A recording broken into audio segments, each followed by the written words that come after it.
let's talk about COVID. Let's talk about It's been a challenging, interesting, unique year for the world. You run a business that has a lot of people, involves a lot of places. There's a lot of logistics.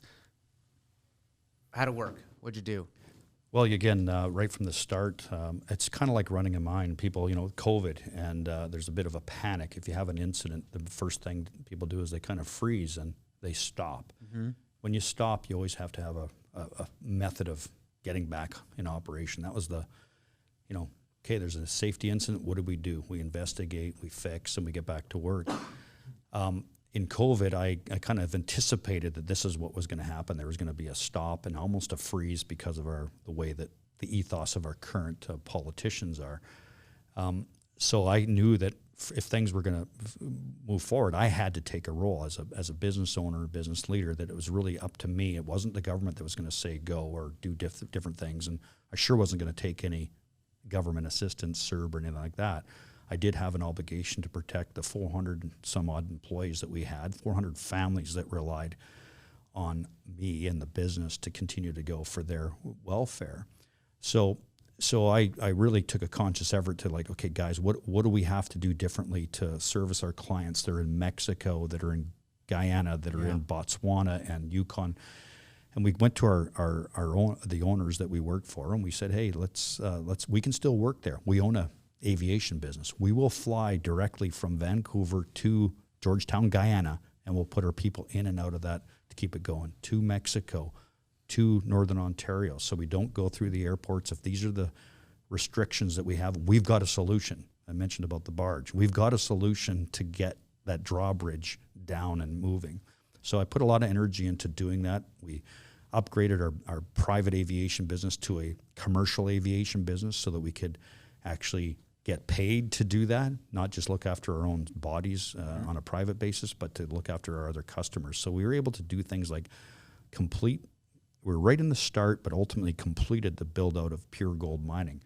Darren LeBrance and Graham Curry, we went to them and said, we got a solution to keep you going. Again, Ontario lockdown and Red Lake. Well, no, we can do this. So we put in a real aggressive approach to keep our foot on the gas and how did safely. You do that? How did you do that there? Because I actually been talking to Darren and Mark O'Day about going on a site visit there. And there were real challenges with the community and First Nations and getting in there. And we put our trip on hold until things calmed down a little bit. But how did you keep really the essential stuff, the work moving forward? Well, you should have called me. We could have put you on the jet with the board of directors and got you there and back in the day. We should have done this podcast 6 months ago.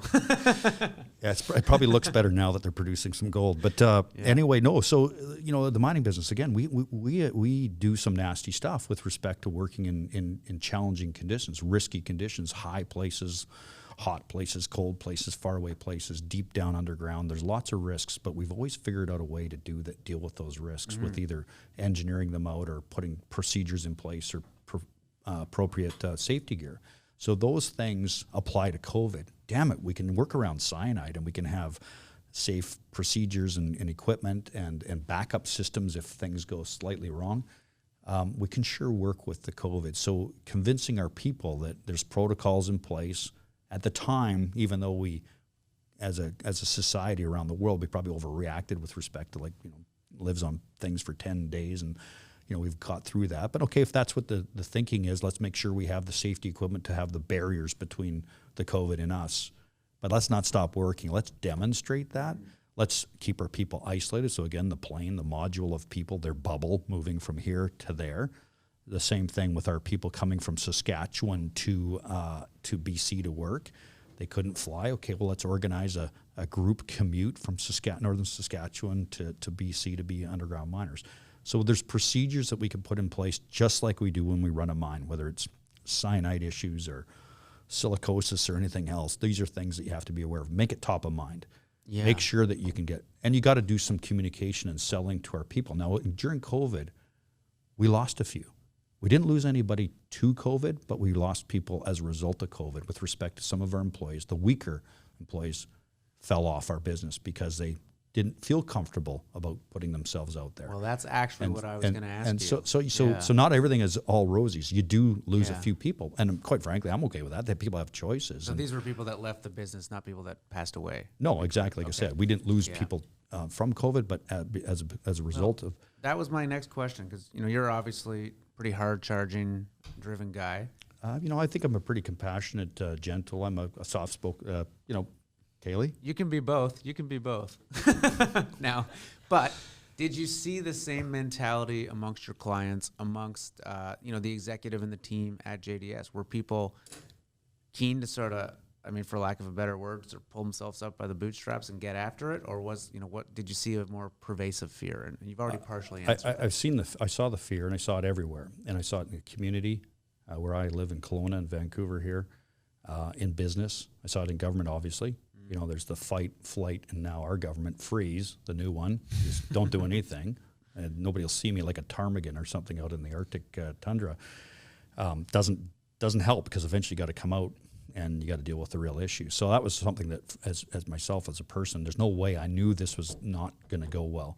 Mental health was more of an issue for me. I was like right on the bat, big supporter of mental health. Called them and asked them right the first day during the shutdown, lockdown, can you send me some material that I can send out to people about surviving this mental health effect that's going to, and make sure that everybody had an inbound to me. So people were communicating to me that their worry, and then my job was to say, okay, it's understandable that you're worried. My job is to give you a path forward. There's an opportunity actually to do even better. My services, I offered my planes. We have multiple planes, helicopters. I offered them to the first phone call was the federal government. Let me offer up my tools to do whatever you need. Bringing people inbound from, we did rescue missions to bring people out of foreign countries. Let me help. I'm not here just to critique and say negative stuff, but I want to do something, and besides just stand on the sidelines waiting to be told. So that approach drew in different people. Customers the same way. People like CN Rail, who have very strict rules and regulations on how they operate on, and they have unions and people that opted out of their work program, and they called for help from me and said, yeah, can you guys backfill? Yes, we can. We're there for you. We will adopt the protocols that are safe, that our folks are trained and comfortable with, and we'll deliver the product that you need while you deal with your specific issues.